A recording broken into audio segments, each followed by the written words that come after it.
సదాశివపేట మండలం ఎల్లారం గ్రామంలో ప్రజాపాలన 4 సంక్షేమ పథకాల లబ్ధిదారుల మంజూరు పత్రాల పంపిణీ కార్యక్రమం నిర్వహించారు. కార్యక్రమానికి ముఖ్య అతిథిగా ఎమ్మెల్యే చింతా ప్రభాకర్ హాజరై లబ్ధిదారులకు పత్రాలను పంపిణీ చేశారు. రైతు రుణమాఫీపై ఎమ్మెల్యే చింతా ప్రభాకర్ అధికారులను నిలదీశారు.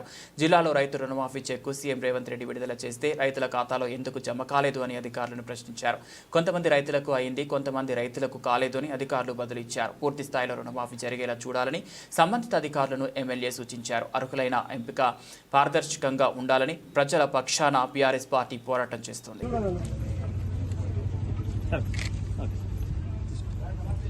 రైతు భరోసాకి సంబంధించి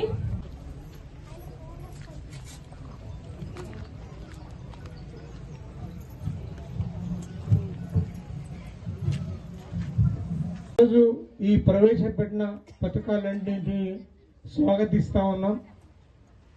నిరుపేదలైన అర్హులందరికీ మరి అన్నీ ఇస్తామని చెప్తున్నారు.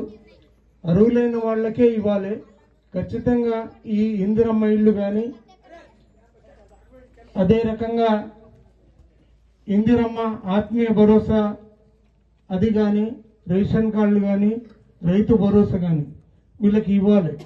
కానీ ఆంక్షలు లేకుండా ఇస్తే బాగుంటుంది అనేది మా ఉద్దేశం.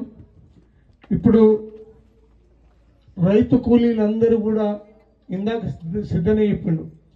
ఎన్ఆర్ఈజీఎస్లో ఈజీఎస్ కార్డులు ఉన్న వాళ్ళందరూ కూడా పేదవాళ్లే.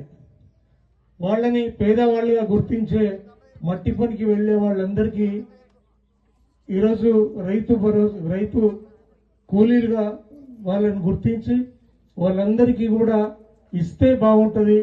ఒకసారి ఆలోచన చేయండి అని చెప్తున్నాను. అదే రకంగా ఏంటంటే 1 గుంట ఉన్నా 5 గుంటలున్నా వాళ్ళకు వర్తించదనేది చెప్తా ఉన్నారు. 1 గుంట ఉంటే ఎంత 300 రూపాయలు వస్తాయి. 5 గుంటలు ఉంటే ఈరోజు 1500 రూపాయలు వస్తాయి. ఏం లేని వాడికి ఈరోజు 12,000 రూపాయలు వస్తే వీళ్ళకి కట్ చేయటం కరెక్ట్ కాదు. వాళ్ళందరికీ కూడా వర్తించాలని చెప్పి నేను కోరుతా ఉన్నాను. రైతు భరోసా కూడా ఇందాక చెప్పినట్టుగా ఆ పెద్దవాళ్ళలో తీసేసి మిగతా వాళ్ళందరికీ రైతు భరోసా ఇస్తూ, మరి వానాకాలం పంటకు సంబంధించి ఎక్కడ ప్రస్తావన లేదు.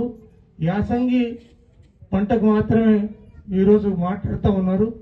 మరి వర్షాకాలం పంటకు కూడా అందరికీ ఇవ్వాలని మేము కోరుతా ఉన్నాం.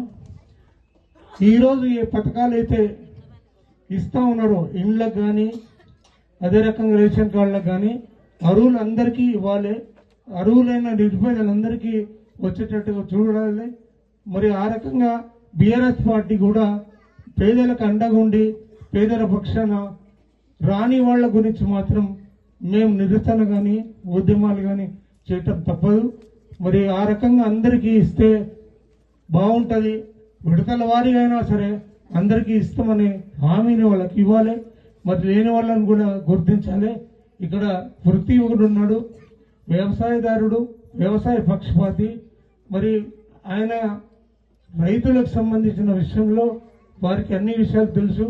మరి ఆ విషయంలో కూడా వారు రైతుల గోడు ఈ మండలంలో మొత్తం విని మరి ఏ సమస్య ఉన్నా పరిష్కార దిశగా ప్రయత్నం చేయాలని కోరుతూ, ఇక్కడ పాల్గొన్న అధికారులు కూడా ఇప్పుడు ఇంకెవరికన్నా అప్లికేషన్ తీసుకొచ్చిన వాళ్లను పరిశీలిస్తాం, పరిగణనకు తీసుకుంటాం అని చెప్తా ఉన్నారు.